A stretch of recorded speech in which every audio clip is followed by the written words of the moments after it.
Un des projets majeurs de l'unité, ça consiste à créer des variétés de vignes qui sont adaptées à la viticulture de demain, en particulier qui demandent très peu de traitements phytosanitaires parce qu'elles sont naturellement résistantes aux principales maladies fongiques, c'est-à-dire maladies causées par des champignons qu'on a au vignoble, que sont le mildiou et l'oïdium.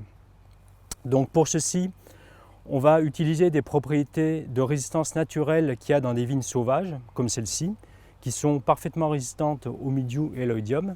Et on va croiser ces vignes de manière naturelle avec des cépages classiques qu'on connaît tous, mais qui sont eux sensibles aux maladies et qu'il faut donc traiter de manière assez importante.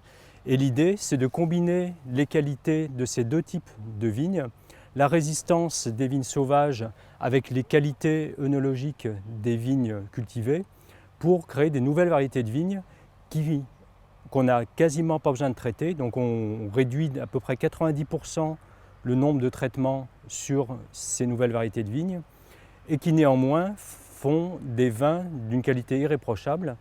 Et c'est ce qui fait d'ailleurs qu'on s'intéresse aux déterminants de la synthèse des arômes des vins, de manière à pouvoir retrouver dans ces nouvelles vignes tout ce qu'on attend des raisins et des vins qu'on connaît habituellement.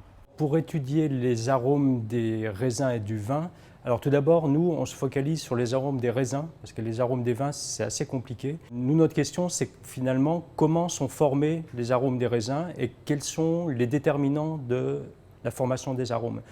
Et in fine, qu'est-ce qui va faire la différence, par exemple, entre un muscat et un pinot? Pourquoi est-ce qu'ils n'ont pas les mêmes arômes? Quelles sont les caractéristiques propres de ces variétés qui vont donner leurs caractéristiques aromatiques au niveau des raisins? Alors comment ça s'étudie? Donc ça s'étudie déjà en collaboration avec différentes autres équipes présentes sur le centre, parce qu'il y a un aspect génétique naturellement, c'est-à-dire que le pinot, il a ses caractéristiques parce que dans son génome, il y a des caractéristiques de pinot.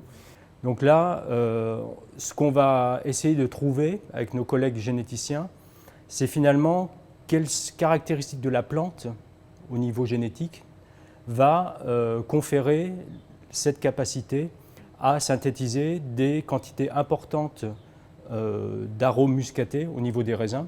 Et ça, c'est une caractéristique génétique. Il y a un gène qu'on a identifié d'ailleurs.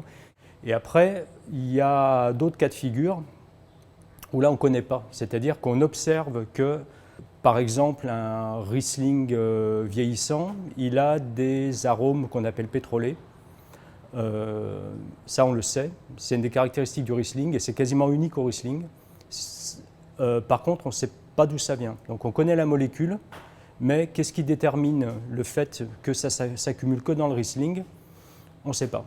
Donc là, c'est un peu plus compliqué et c'est un autre champ de recherche, c'est de comprendre d'où vient la faculté d'un cépage à faire tel type de molécule. Donc des fois on sait et des fois on ne sait pas.